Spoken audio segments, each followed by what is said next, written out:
Hello and welcome to SystemVerilog in 5 minutes. Today we'll talk about interface.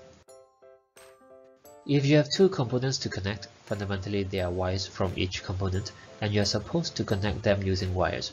In modern days, most components have a well-designed port and the wires are bundled with a cable and there are matching plugs to the port.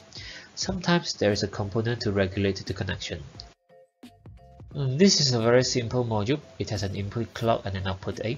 It generates a random number for the output. This is another simple module. It also has an input clock and it has an input A. It displays the value from the input. Now we can connect these two modules. First, we create a top level module and we create a clock signal, which is input to the two modules. Here we create wires to represent the connection. And now we instantiate the two modules. Note that I'm using bit instead of wire or logic.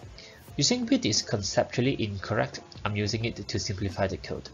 Now in analogy, this is the same as connecting the two components with copper wires.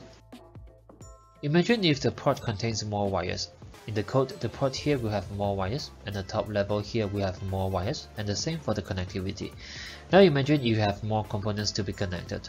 This is how the code may look like. This is just painful. Interface can help to simplify the connection code. This is how you can create an interface. It's practically the same as a module. You can have ports. Inside the interface you include the wires. This is the simplest working interface. In the top level you can replace the wires with an interface instance. If you don't want to change these two modules, you can connect the two modules in this manner, but it's not very pretty. Anyway, an interface is similar to a cable connection. You can update the module port to use interface. The complication is you have to update the code, as the original ports are no longer available. In the top level module, the connection code will be simplified to this. From now on, if the interface adds more wires, the top level connectivity code will no longer need to change. As of now, if you compare to the original code, the input-output direction information is lost. We should reintroduce the direction information by using modport. This is how you create a modport. We create one for the transmitter and one for the receiver. This TX modport says that clock is an input and A is an output. And this RX modport says that clock is an input and A is an input. And this is the same as introducing plugs to the cable. In the module definition, instead of using the interface, we should use the modport. This is the same as having ports on the component. In the top level modules, we now need to connect the modules by using modport. Now the connection has input-output direction. On top of that, by using interface, we can introduce extra control to the connection. First, let's try to understand the behavior on the connectivity.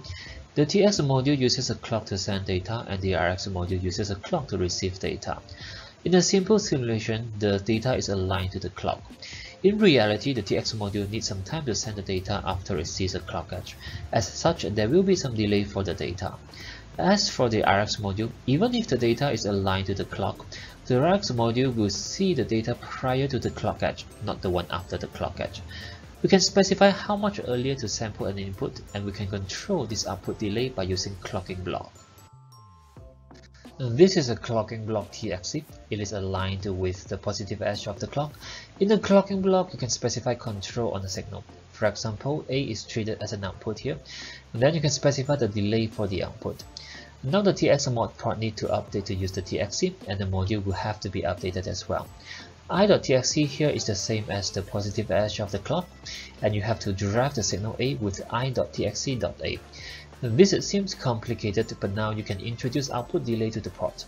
This is the same as having a regulator on the connection. To treat the port as an input, you have to introduce another clocking block RXC with an input A, but I'll skip that for space reason. You can choose not to specify delay. In that case, the default output delay is 0, which means to derive the output without delay.